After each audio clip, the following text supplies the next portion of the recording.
Retour. Ah oui, d'accord. OK. Donc, bonjour.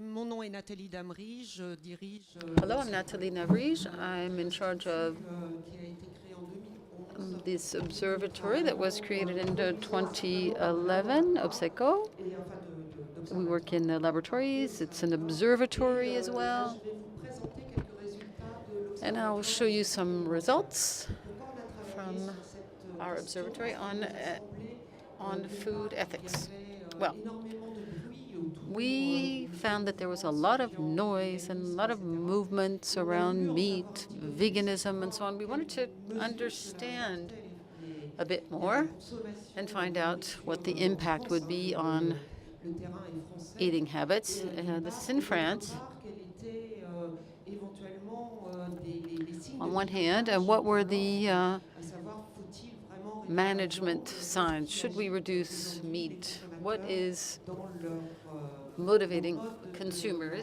comportement. in their Donc c'est un terrain qui a eating été habits? fait So, sur 4000 personnes.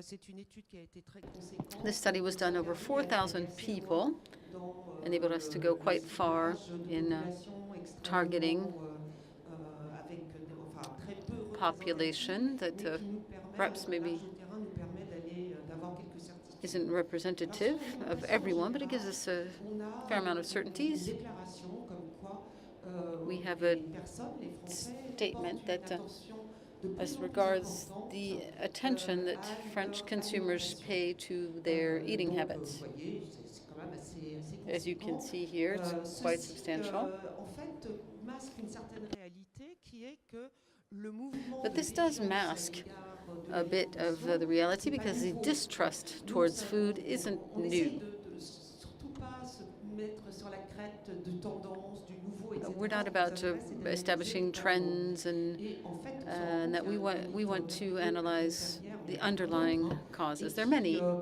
parle des peurs alimentaires Here you have qui sont this aussi book by vieilles que Madeleine l'alimentation. Ferrier Et talking notamment about the à la history fin, of à partir du food Moyen fear, Âge, and it qui est goes assez all the way back évidente to sur the ce qui se Middle passe Ages. aujourd'hui. À And I savoir think that que, this is dans le edifying Moyen Âge, as regards to what's going on today, because in the Middle Ages, the greatest suspicions were on on retrouve la même chose pâtés and things where you have things that are mixed in. We had the Chinese that came to, like when you had the Chinese who came to Paris, it was like, okay, the egg rolls are full of dog and cat meat, right? So if the product isn't raw, people tend to distrust it. Other characteristics of today's situation is criticizing industrially produced food. That's not new. The industrial society has always been finger-pointed. From the end of the 19th century, the Camus Revolt, and then employee and salary demands and work time, paid holiday, paid vacation, and a lot of contestation or protestation from the industrial society is now focused in the food area. The thing is, you have to have a perspective when you're working in food today. There are trends and there are movements that actually have been ongoing for several centuries. Some are inherent in your relationship to food, as food has always been what keeps you alive, but could also poison you, right? So the issue today, the problems today aren't actually new, not completely new anyway, but what is new is thinking about one's health, and that being the core of individuals' concerns, as well as the environment. So consumers are thinking about what they eat, what they're consuming, but specifically what they eat. So that's what's new in this situation, in reality. 58% of the French who consider that food could be potentially dangerous for their health. That's a huge number. That means that there are more people thinking that food can hurt them than can help them. So the idea of trying to eat well and finding well-being and sort of protecting one's health resources, health capital through eating, through food, is based on a belief or motivation that eating well can be as effective as, it can be preventive, is better than taking medication. So the whole food issue, you look at it like, what do you eat? In other countries where there's famine, and that people don't think about that, it's a rich country issue. You have such a huge supply, such a huge proposition of food out there. You can eat for something for you can eat pretty much whatever you want, even if you have low financial resources. So you get beyond the eating to live. It's what does the food do to me or for me? Secondly, we have an awareness of the societal and environmental impact about food. Some people are going to be very sensitive to how food is collected, how things are picked, how whether or not foreign people are doing the work. And then others will be sensitive to the shipping, the transportation in a globalized setting. So this means that these are new concerns impacting the way we eat and the relationship people have to food. What is most, as sociologists, interesting for us is that you ask people what scares them the most about food, and the top answers are heavy metals. Of course, that's a very complex issue because personally, even when I looked at the questionnaire, I went to look up in the dictionary what exactly heavy metals, what were heavy metals. I just sort of have this sort of dark cloud idea of what heavy metals are and which ones can be dangerous. But we all know that once it's in your body, of course, it doesn't come out of your body. So this means if you look at the first 4 or 5 elements that scare people, aside from GMOs and all that, but these are invisible elements in food that are the most anxiety-inducing. So back to the idea of pâté and the egg rolls, it's always the same thing. It doesn't mean when you're a producer or retailer, you shouldn't be careful. Of course, you have to be careful. You have to reassure customers. But there's something going on there in terms of what's invisible. And why is that important? You know, eating is a cultural act. Since Lévi-Strauss, we assert that we are what we eat, right? But in the question of food, there's something that's inherent. It's what I would say hide and seek, as it were. It's back to that part that's hidden. So back to invisible pâté, egg rolls, all that. So what are they hiding from us? So that's the question. It's a sort of the invariables in food. We all do it. We're increasing transparency, traceability.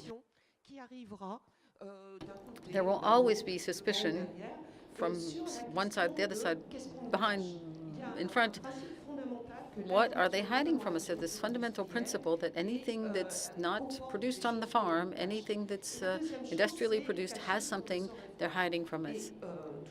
And also it's about hiding what we don't want to see, basically. We talked about vegan movements, and in fact what's being hidden there is the death, especially in animal proteins, the meat, it's the death. It's morbid. It's the death and the morbid part of food that's part of the debate.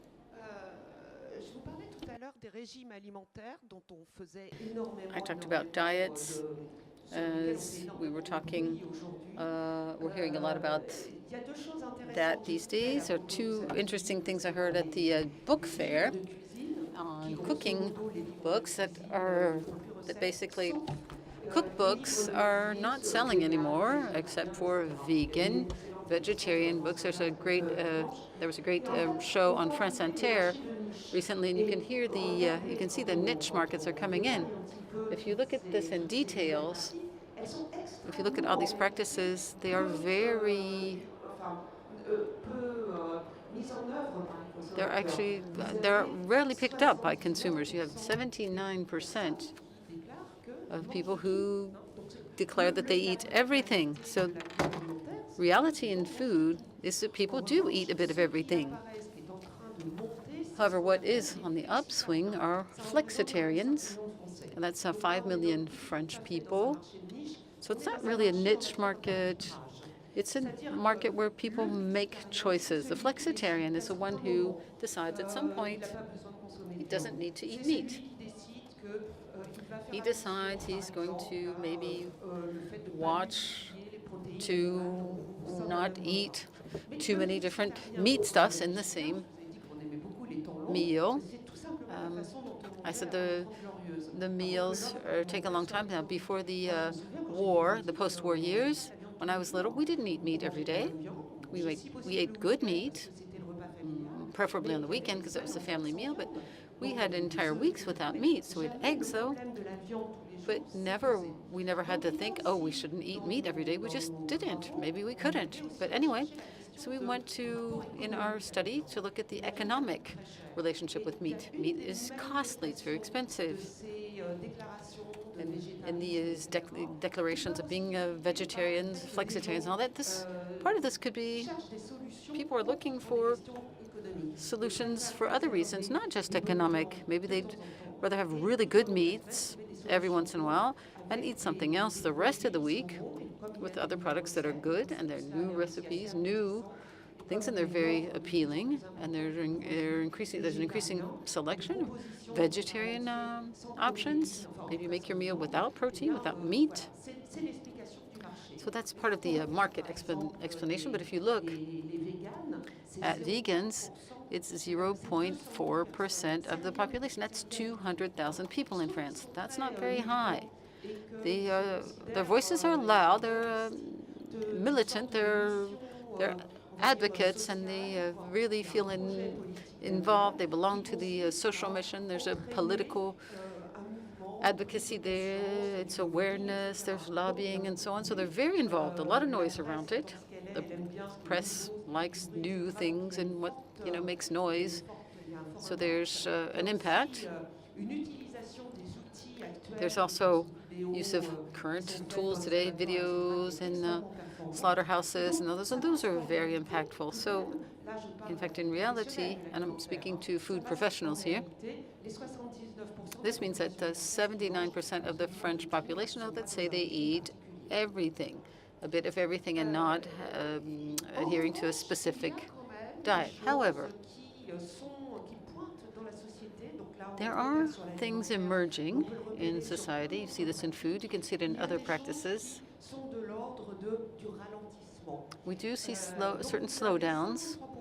53% of our respondents declare that they have changed their eating habits, either increased the proportion of vegetables or reduced their consumption of certain foodstuffs. But there is an interesting movement, especially if you're looking at the niche markets or if you're working in the marketing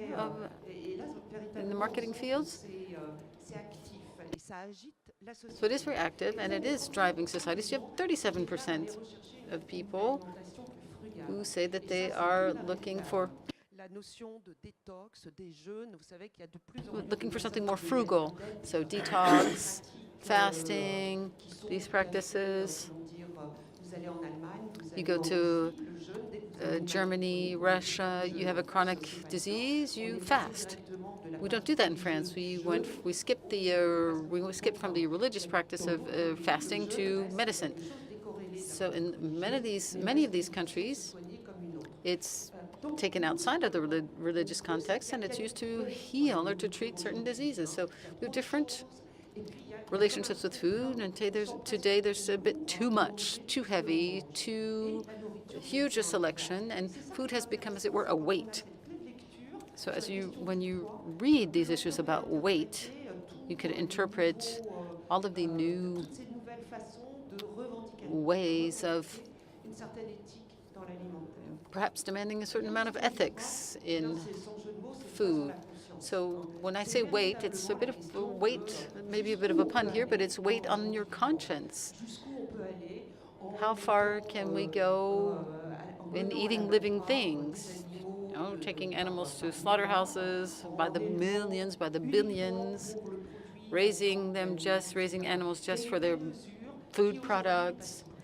There's just excess that just isn't acceptable anymore. As I said, certain people not abandoning meat, but going for more, say, artisanal meat to the butcher shop, who will talk about the traceability of the meat, and the butcher who actually who does the cutting or whatever, not the machine that grinds and lumps things together. So this is in French people's minds. The butcher is just like the local production. It's a small scale. It doesn't come from China. What is it? This is a really small scale.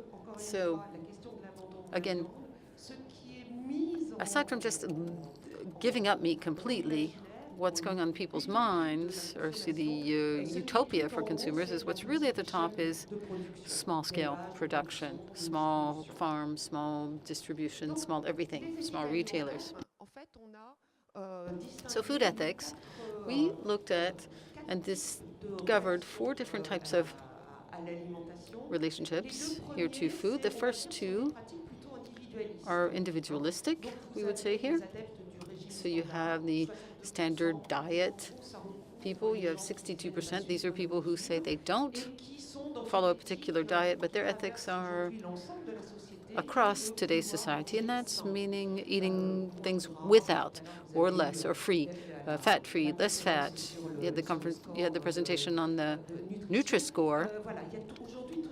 So today, people are trying to eat better, more aware, knowing what they're eating. So they're looking for something more authentic, harmless, pure. So this is the ideal of local, small production contributing to your body's well-being.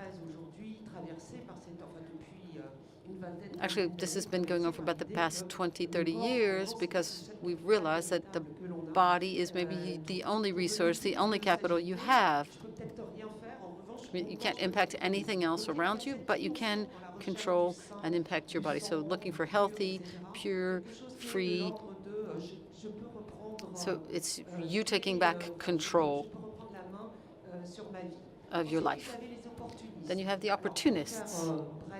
Now, just to briefly, maybe you don't know this image, but these would be the health nuts, health fanatics, Veronique and Davina. Here you had in France, and waving happy, healthy, opportunistic, because they seize, and no judgment here, but they grab a trend, a fad, and try and be always happy, healthy, and provide higher performance. Then you have these other categorizations behind them. These would be people who are in food ethics, less so, more society ethics. People who want to change, who want to impact their environment and their health. So those would be the radicals. And the radicals, you guys know the radicals. Not that many of them, but they make lots of noise.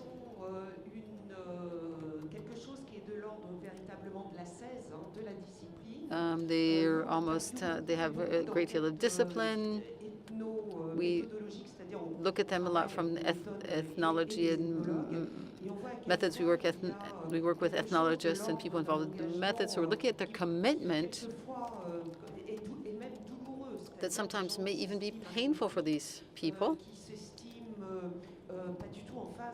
They consider they're certainly not in sync with society's values, so they express their beliefs that they're sort of, as it were, forerunners, or the bearers of our conscience. And so they'll go into the ethics of, we don't kill anything, we don't eat anything that's alive. So one of the magazines I looked at recently, there's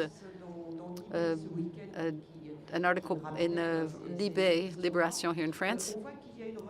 You can see the relationship between veganism and food tech. coming on the other hand. So the possibility of being able to eat many different things with meat flavorings, with meat taste, but which would be a solution to raising and killing animals for eating. So this radicalness is interesting because we're not really sure to what extent it could be a bit manipulated. It's not a conspiracy theory here, but far be that from me, but just interesting ideas to look at.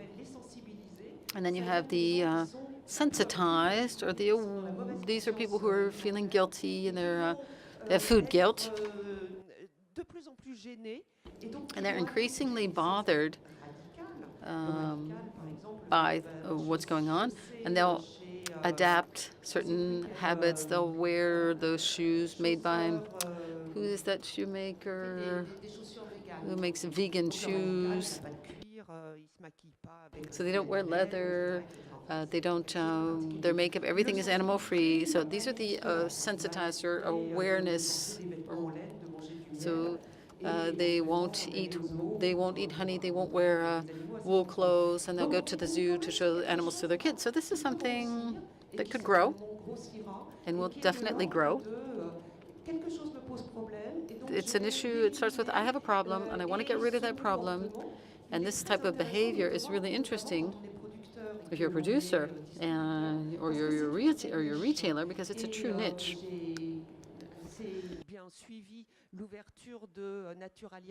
I was watching the Naturalia vegan stores open up, and so there's a proposition there to reassure these people who are aware or woke. They don't have all the labels to be sure that. They just find in some of the stores, they're not militant, they're not advocating stores, but they have interesting food there, and they do speak to those vegans. Okay, so meat isn't dead.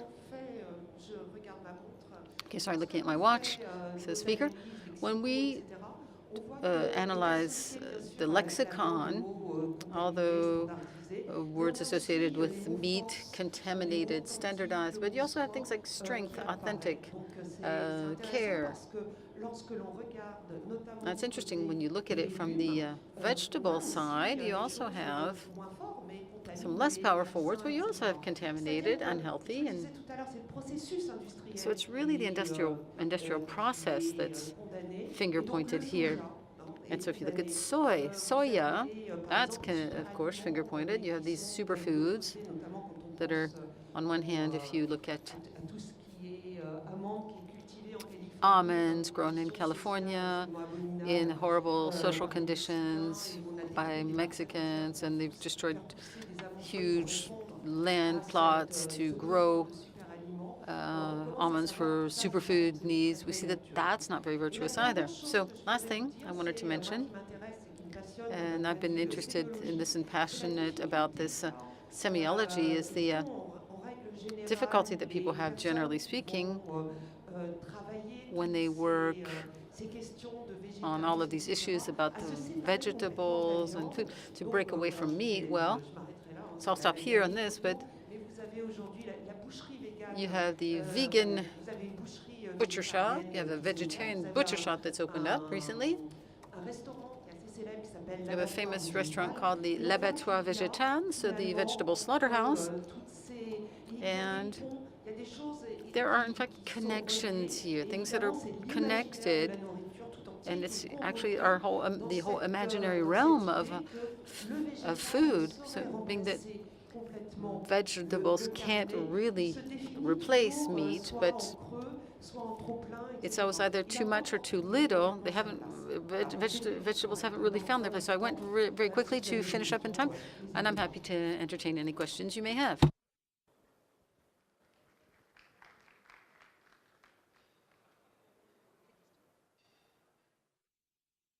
Merci.